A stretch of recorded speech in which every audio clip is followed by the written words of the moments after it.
Hello and welcome to the Light and Cassette Podcast, and today I'll be reviewing A Nightmare on Elm Street 3, Dream Warriors. After a lukewarm reception to Freddy's Revenge, Wes Craven returned to write the script for Nightmare 3. He was joined by Bruce Wagner. Initially, the idea was to go for a meta movie, where in the movie itself it acknowledged that the first two were movies, and now Freddy is trying to get into the real world. Chuck Russell and Frank Darabont rewrote the script that Wes and Bruce had already started, and in the script they started, they went back and set it back in the fictional Elm Street world, after Bob Shaye, the New Line head, was unhappy with the meta type of movie. Russell was selected as director, and he is probably best known for directing that fucking piece of shit Scorpion King movie, or The Mask, starring Jim Carrey, who played an asshole. Darabont helped develop the first season of The Walking Dead and directed The Shawshank Redemption and Green Mile. They decided to lighten the script up, as Wes and Bruce's script was a lot darker than the final product. This movie was kind of a reboot before that was a term or an in vogue thing to do. It pretty much ignored part 2, but didn't really do anything to step on its toes either. The movie just kind of resets. This movie features a lot more kids than Part 2, so that fixes a bitch of mine. With Patricia Arquette as Kristen Parker, Ken Sagoes as Roland Kincaid, Rodney Eastman as Joey Crucial, Jennifer Rubin as Taryn White, Ira Hayden as Will Stanton, Penelope Sudrow as Jennifer Caulfield, Bradley Gregg as Philip Anderson, with Larry Fishburne. Yes, that Fishburne that you might know as Lawrence these days as Max. Cameos from Dick Cavett and Zsa Zsa Gabor. We get Craig Wasson as Tim the Toolman Taylor, Dr. Neil Gordon. Robert Englund as Freddy Krueger once again. Brooke Bundy as Elaine Parker, who is Kristen's mother, Nan Martin as Sister Mary Helena, and Heather Langenkamp returning as Nancy Thompson, plus John Saxon returning as Donald Thompson, her father. This movie dealt with questions of teen suicide, teen angst, and kind of the dickhead parents who didn't want to listen. We get kind of a Breakfast Club variety of teens who each have their own thing. Kevin Yeager returned as the man behind Freddy Krueger's makeup and effects, where most of the film's budget went. This movie is credited with making Freddy Krueger more talky and jokey, if those are fucking words, as he delivered some of his classic one-liners in this film, and it also expanded his backstory. One thing that is mentioned in the Never Sleep Again documentary is how difficult Chuck Russell was to work with, to the point where Heather Langenkamp had it out with him about the way he was speaking to her and her peers. Pretty much everybody did acknowledge that he was under a ton of stress from the studio, though, so guess it's just how those things go. One of the things this movie is kind of known for is the Dokken song Dream Warriors. The song and video, which naturally starred Freddy Krueger, was featured on the VHS. And Dokken on the documentary said that it's part of their legacy, and I'm thinking, I think it is your legacy. I don't know. I like older music like that from the 80s and stuff, but I would have no fucking idea who Dokken is if it weren't for this movie. Despite this being the third Nightmare movie, it was the first one to get mainstream attention as it won the box office its opening weekend. Robert Englund appeared on the Joan Rivers Show to promote the movie, glove and all. A Nightmare on Elm Street 3 was released February 27th, 1987, and made $44.8 million against a $5 million budget, making it the most successful movie in the franchise up until that point. Well, let's get into it. We start this movie out with a quote on screen from Edgar Allan Poe. "Sleep. Those little slices of death. How I loathe them. Well, thanks for that, Eddie. We are on to opening credits and the title screen. We then cut to someone making paper mache. It's a teenage girl who looks like she hasn't slept for days. Anywho, she continues her work diligently, but almost starts to nod off. Her solution is to eat a spoonful of coffee grinds and pound some Diet Coke. Healthy. I'm not one to talk. She sees it's almost 1:30, so she cranks up the Dawkins to assist in keeping her up. She continues to build her house until her mom bursts in and sends her to bed.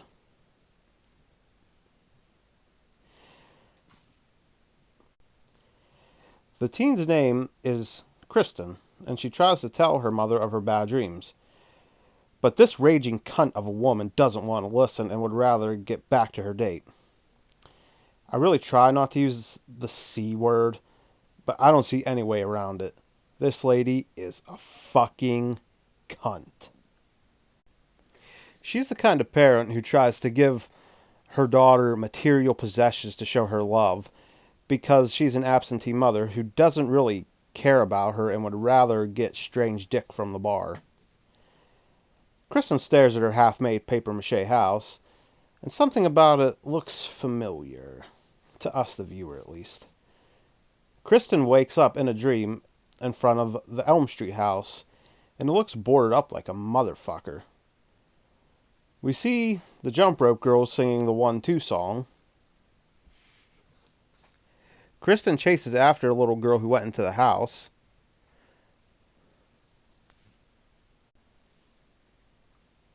The boiler in the basement lights up, and there's bones and human skulls and stuff in there, and the little girl tells Kristen, "Freddy's home."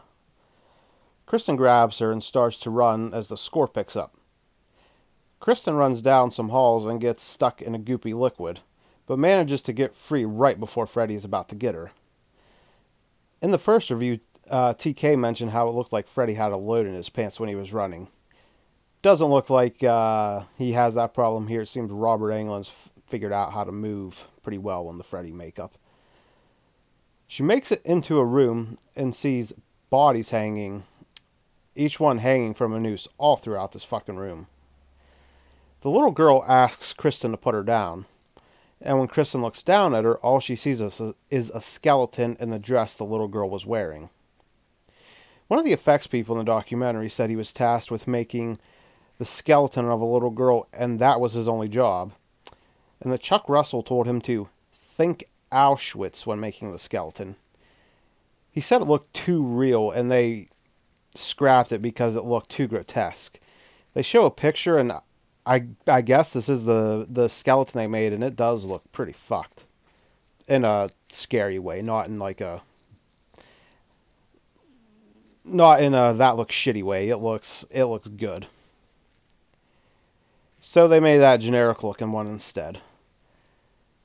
Kristen wakes up and goes into her bathroom. She goes to turn the faucet on, and the handle grabs a hold of her hand as she were turning it on. We see Freddy in her mirror laughing at her. The other handle turns into Freddy's claws, and I believe this is the first time in the series Freddy turns himself into something to get to the kids. I know the phone receiver from the end of the first film, and there's some debate about if Freddy is the car at the end of the first one as well. But this is the first time we see him try to kill one of the kids as an object.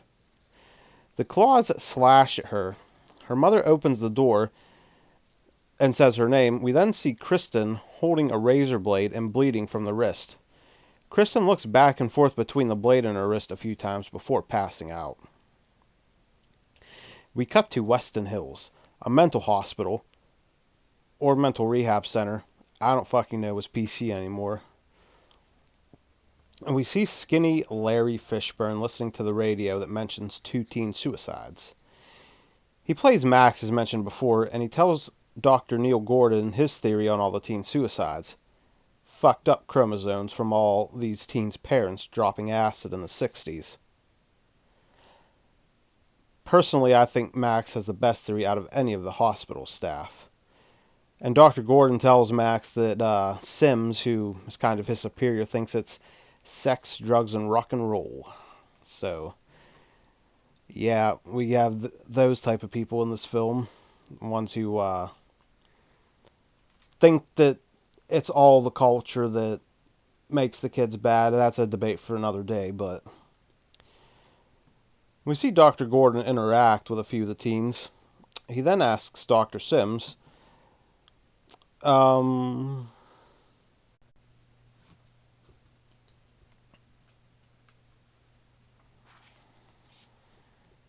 they're having this conversation about the new staff member they have yet to meet, they are called to help with a new patient.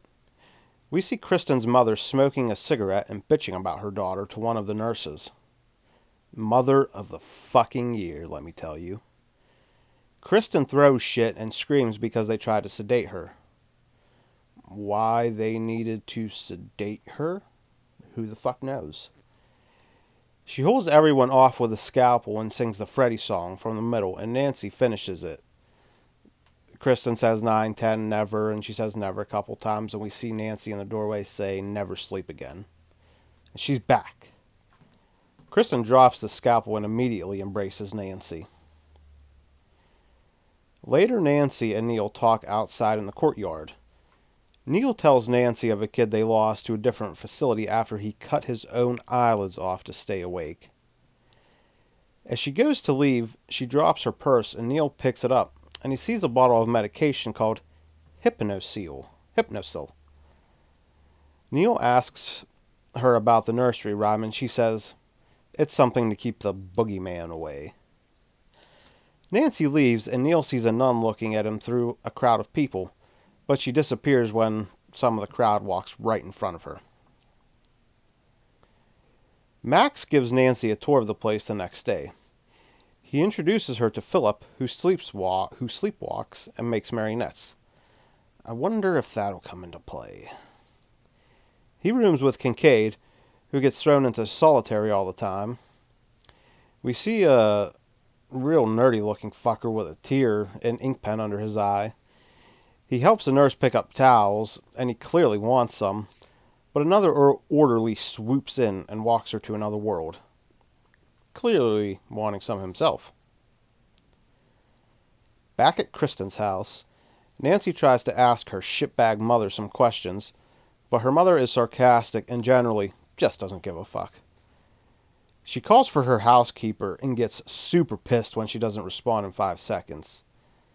She wants her to get Kristen's things for the hospital, but Nancy goes to get them herself. Nancy was probably fearful that she'd see another murder if Kristen's mother had to yell for that housekeeper a third time. Nancy sees the papier-mâché house and ends up taking it. Like fucking stealing it, I guess.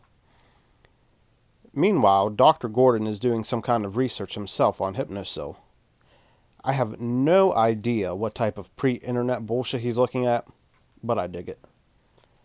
Basically, Hypnosil is used for suppression of dreams, which is odd considering the doctor from the first movie who did the sleep study on Nancy said, you have to dream or you'd go crazy. I don't see how, but I digress. Back at the hospital, Kristen sketches the Elm Street house and nods off. A trike rolls into her room, leaving a blood trail on all 3 wheels of it. You know, when it wheels through, it leaves blood tracks. And the trike starts to melt. Kristen backs out of her room and the door shuts, and then the camera pulls back, revealing she is in the Elm Street house. This is a pretty cool bit right here. She tries to open the door to get out, but can't. Then she walks to a dining room table and sees a decomposing pig on a platter, and it makes a jumping move at her. Funny story is, this is a real whole dead pig they bought and they had to let sit around and rot for a couple weeks. I bet you're hungry for some bacon now, aren't you? Kristen wanders into another room and something is fucking with her. Then the lights kind of shake. It almost seems like a little earthquake and something moving under the rug. Then a giant fucking Freddy snake pops up through the floor and tries to eat her. Kristen yells for Nancy, who gets up and looks around, a room at her house, I assume, before looking at the model of her house and passing out, falling backwards into her chair. Her body disappears into the chair. It's kind of a cool effect, but it's like, I guess they needed a visual representation of her going into the dream, but it's kind of weird.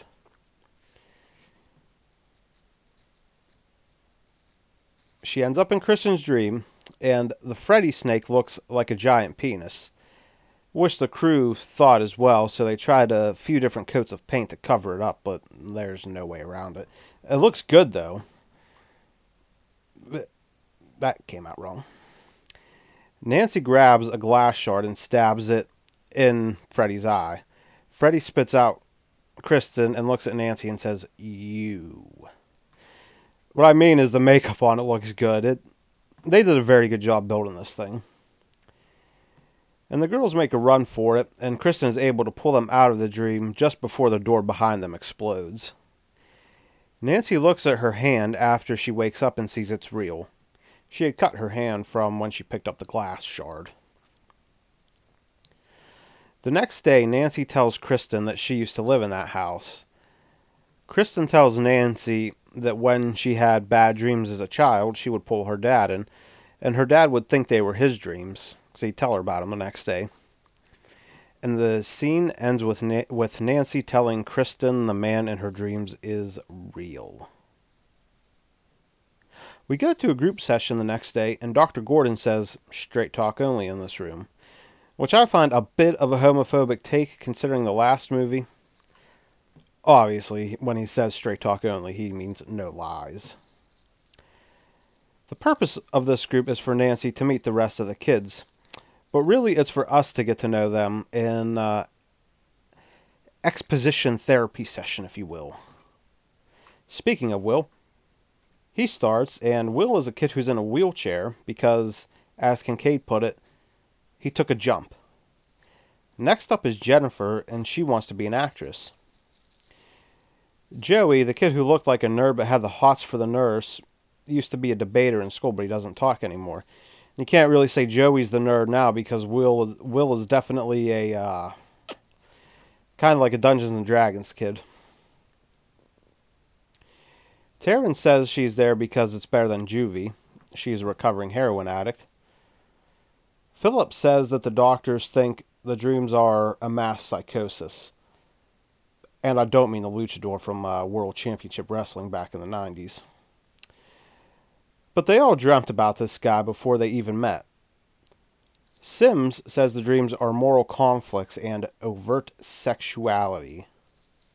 What the fuck ever. That lady would have a fucking field day in today's society with some of these fucked up kids. Will tells... let's see here. Later that night, Taryn, Will, and Joey play Dungeons and Dragons type of game before Max tells them it's lights out. Will then tells Joey he has to stay up and watch him for a while, and then Will take over. Nancy and Neil go out for Thai food, and Nancy tells Neil her mother died in her sleep, and her father and her are estranged. Nancy tries to talk him into prescribing his patient's Hypnoseal, but to no avail.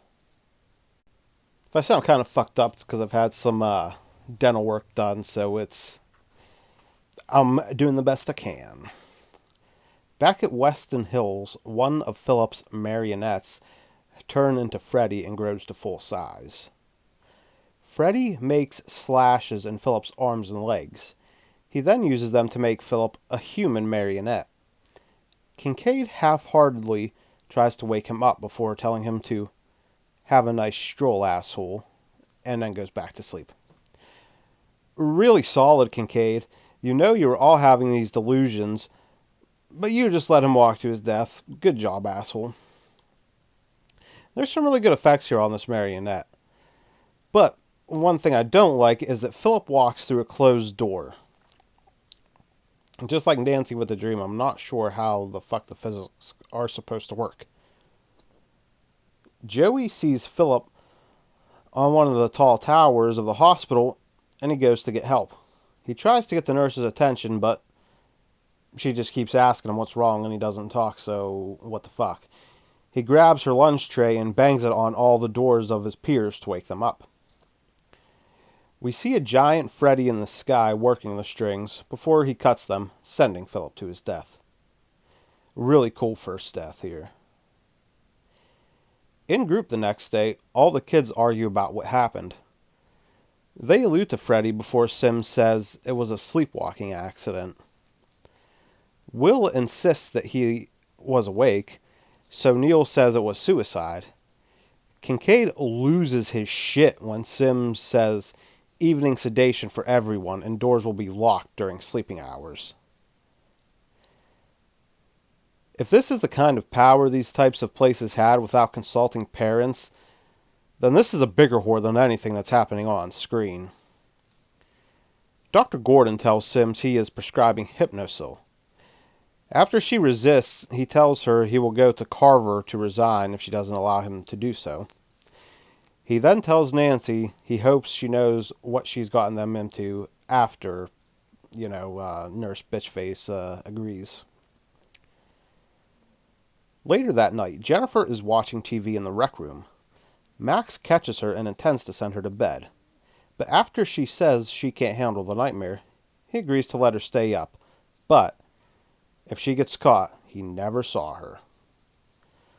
The orderly who plucked the nurse earlier from Joey waits for Taryn outside the bathroom, and this is supposed to be lights out, mind you, and the door is locked, and tells her he has the keys to all the drugs, and they can go get fucked up.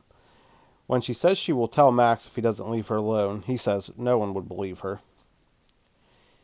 Back in the rec room, Jennifer does the most disgusting, fucked up thing in this whole movie by digging through an ashtray, finding a half-smoked cigarette, lighting the son of a bitch up. This is a gross story, but me and my cousin were going to the mall here where I live, and I was sitting in his truck waiting for him to come out of the gas station. He went in to pay for this gas, and I seen someone come up, dig through the ashtray, pick a couple of butts out, and sparked one up. It's the most fucking disgusting thing in the world. She burns her hand to keep herself awake, and then she turns on the Dick Cavett show, which has Zsa Zsa Gabor on it. And Cavett turns into Freddy. Cavett chose to have Gabor in the scene because he thought she was one of the dumbest people he ever met, and if he could see Freddy kill one person, it would be her. Too bad we don't actually get to see Freddy kill her, but he makes the slashing motion at her just before the screen turns to static. Jennifer goes over to the TV, hits it a couple times, and then robot Freddy arms come out of each side and grab her. And it's here Freddy says what would have to be the most quoted line in the series. "Welcome to prime time, bitch." He then smashes her head into the TV, killing her. Max opens the door and sees her body. And they think this is a suicide? How? How could she throw herself from the ground into one of those old school mounted TVs on the wall? Nothing about Phillips, I guess. How did he get into that locked part of the hospital? And they don't have fucking cameras, that's for sure. This is a hospital or mental, asylum, and there's no fucking cameras. But I guess it was the 80s, and whoever heard of such a thing. But I have no idea how they could see this was a suicide. I mean, you'd have to fucking launch yourself into one of those old school sons of bitches to break them. At her funeral, Neil talks with the nun he saw earlier. She asks what faith he follows, and he says science. She responds by saying sad choice, which is kind of a little funny bit. She tells him the unquiet spirit must be put to rest, and that it is an abomination to God and to man. Nancy interrupts, and when Neil asks, she asks Neil what he's doing up there, he turns back to the nun, but the nun is gone. Neil and Nancy have dinner later that evening, and he sees her Malaysian dream doll. No real plot line here, I just think it's funny.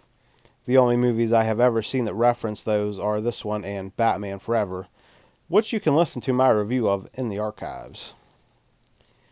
Neil laments about not being able to help the kids.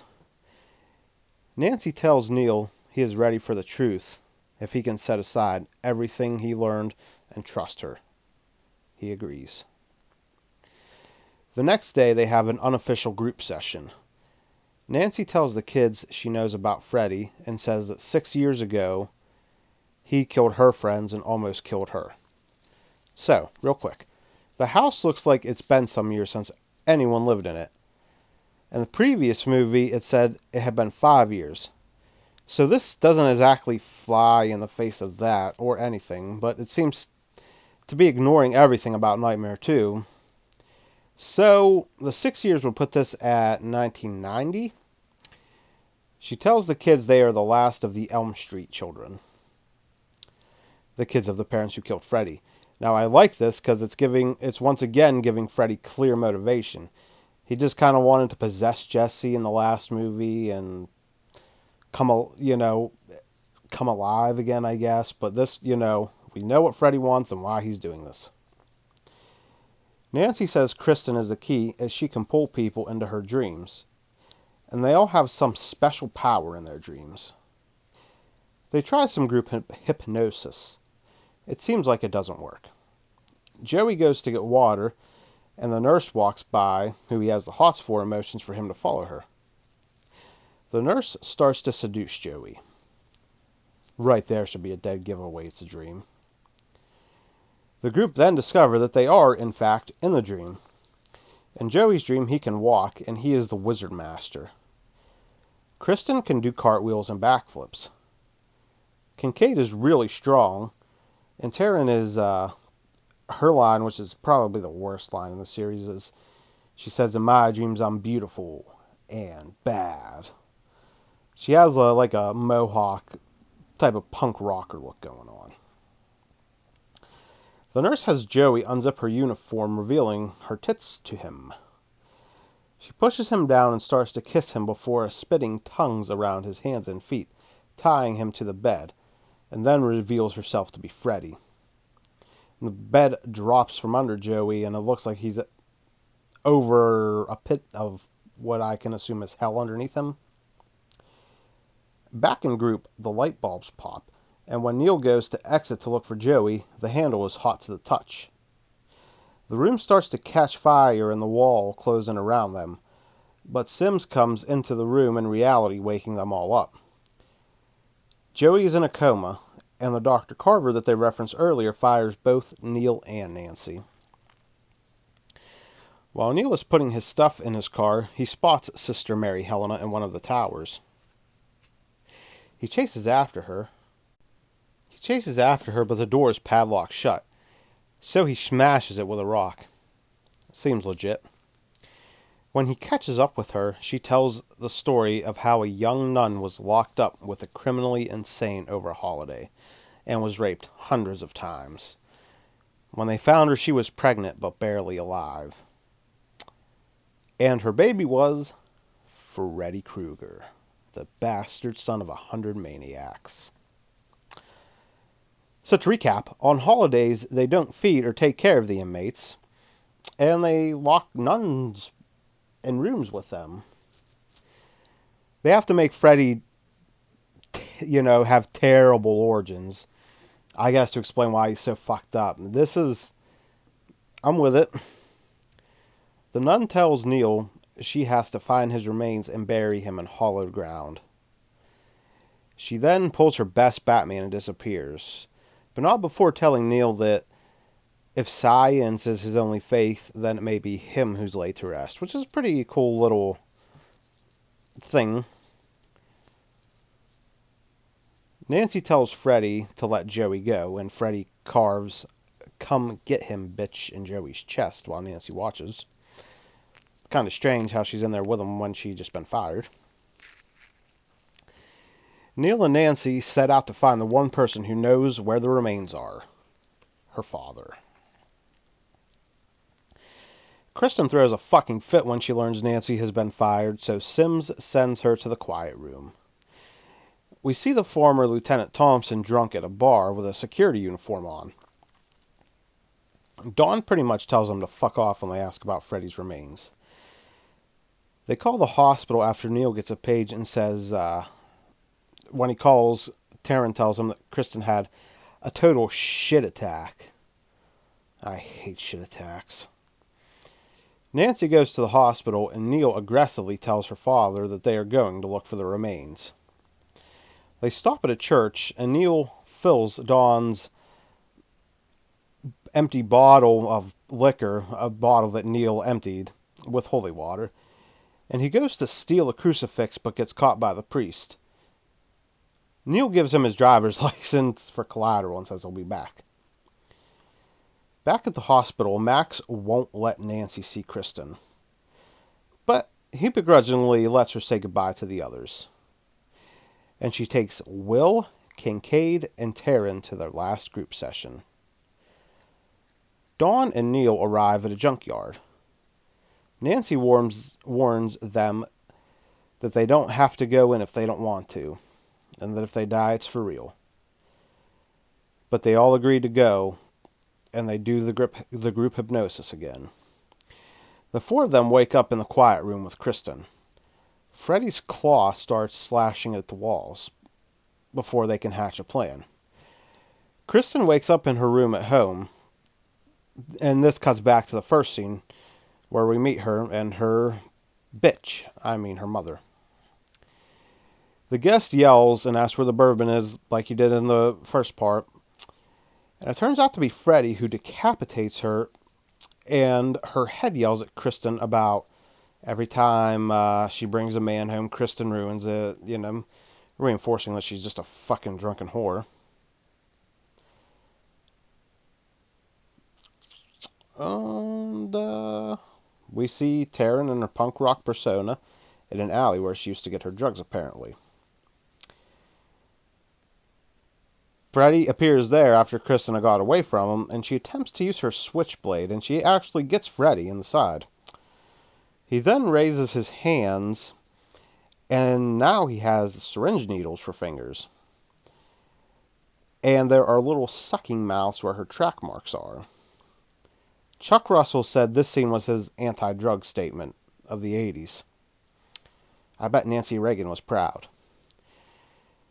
And Terrence, he injects her and says, oh, what a rush, and it looks like he's having an orgasm as he's doing it. And Terrence's head was supposed to explode when all the drugs were injected in her, but they couldn't get the special effect to work. Will is in a long hallway, and Freddy sends a medieval-looking wheelchair toward him, but Will destroys it with his wizard master powers. Freddy grabs Will and stabs him with his claws in a very anticlimactic kill. Nancy and Kristen meet up, and Kincaid comes through the wall, and he starts yelling out and taunts Freddy. Then a door appears and opens with a giant spiral staircase going down.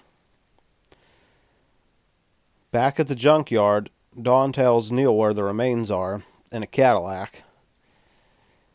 Neil opens it up just as Dawn is about to leave, but crafty Dr. Gordon has the keys and throws Dawn a shovel. Nancy and the others find Joey tied above, the pit to hell, and Nancy grabs Joey before he falls as Freddy started releasing the tongue ties holding him. Freddy handles all their offense pretty easily, then reveals his very burned chest with the souls of the children in his chest. And then he suddenly disappears. Now, in the first movie, we saw his chest was normal. So, I don't know if once he started getting the souls, if they went into his chest, and he was burned alive, so you would assume that all of his body would have been burned, but maybe they didn't have the time or the resources to do the effect in the first one or whatever. But back at the junkyard, all the cars start turning on and making noise and horns honking and all that bullshit. And Neil goes to bury the skeleton, but it pops up and tries to slash at and attack him. Dawn goes to rush it, and the skeleton picks him up and throws him into the caddy with the fin going right through him, killing him. And he did say, "It's you. I killed you once," so I guess in the end, he did accept it was Freddy. The Dream Warriors and Nancy find themselves in a room full of mirrors, with Freddy in all of them. Now, after he killed Dawn, he knocked Neil out with a shovel and pushed him in the pit and started burying him before he went back to the dream. Now, Nancy, Kincaid, and Kristen get pulled into the mirrors, and Joey screams no, smashing all of them. Nancy thinks it's over, and then her father appears and tells her he crossed over, but wanted to tell her goodbye first. They embrace, but it turns out to be Freddy, and he stabs her. Freddy goes after Kristen, but Nancy jumps on him from behind and stabs Freddy in the chest with his own claws. Back at the junkyard, Neil wakes up and he douses Freddy's remains with the holy water, killing him. For now. Nancy dies in Kristen's arms, and Kristen vows to send her to a beautiful dream forever and ever. And that's really good stuff here from Patricia Arquette. At Nancy's funeral, Neil sees the nun again and goes to run after her, but just finds a headstone that confirms the nun was indeed Freddy's mother, Amanda Krueger. She died in '68. Later on, I don't believe it's ever acknowledged or talked about in the series, but unlike the kind of Freddy expanded universe of novels and comic books and such, they do say that she killed herself after the allegations about Freddy came out, which is probably the most ungodly thing you can do. Neil sleeps, and we see the Malaysian Dream doll in a finished version of the house Kristen built. The light flips on in the house, and Dawkins plays us out over the credits. The positives is this is a good cast, good acting, and you really do feel for all the kids in a way you couldn't in the previous movie because you really didn't get to know them too well. The scene with Kristen and Nancy at the end is better than most horror films deserve. I think it's very underrated. Even though it's only about a 10-second bit, it's kind of powerful. And Larry Fishburne's good, what little he's in it. They actually, when the DVDs and stuff started coming in the early mid-2000s, they put him like on the cover or on the back of it, and they put him like in where the DVD menu would be when you hit play movie. His picture would be there, and it's probably just because he ended up becoming a name to say, hey, this motherfucker was in this movie, because if he hadn't been a name, they wouldn't even bother marketing him at all, because he's kind of a bit player. Good stuff, but definitely not one of the top 5, 6, 7 stars in the movie. Well, maybe 6 or 7, but you know, he's definitely not a focal point. Negatives: the mother is a raging bitch, as you can probably assume that I think, and Sims sucks. Other than that, I really don't have any negatives. Overall, this movie is the movie that truly launched Freddy into the mainstream. This is one of the most important movies, one of the most important slasher movies. And with the heavy metal tie-in, that gives it kind of the pop culture type thing. The kids struggling, knowing their parents truly don't understand, not to mention that the parents caused this. And this gives Freddy a clear goal and reason as to why he's doing what he's doing. He's not just killing to kill. This movie I put right up there with the original. I can't really pick between the two which I like better, but I will say this one has been my go-to the last few years when I wanted to watch a Nightmare on Elm Street movie. And I do have to say that this is the first movie that I've watched twice for the podcast. I watched it to take all the notes and stuff to get ready to do this, and then I just watched it again recreationally, and I haven't done that with any of the other movies. I haven't even watched any of the other movies that I've done back yet. And probably the next one I will watch back is Batman Returns around Christmas time, just because I watch it every year around Christmas time. And this is definitely the best third installment in any series I've reviewed so far. Jaws 3 sucked a dick. Batman Forever kind of sucks. And yeah, I believe those are the only two movies. Well, The Mummy 3 was okay. It wasn't, what it had been, but this solid third installment. But how will the fourth one hold up? Join me next week when I review A Nightmare on Elm Street 4, The Dream Master. And don't forget to follow me on Twitter and like on Facebook and hit subscribe so you get notified as soon as I post new episodes. Thank you, and I'll see you next week for my review of A Nightmare on Elm Street 4, The Dream Master.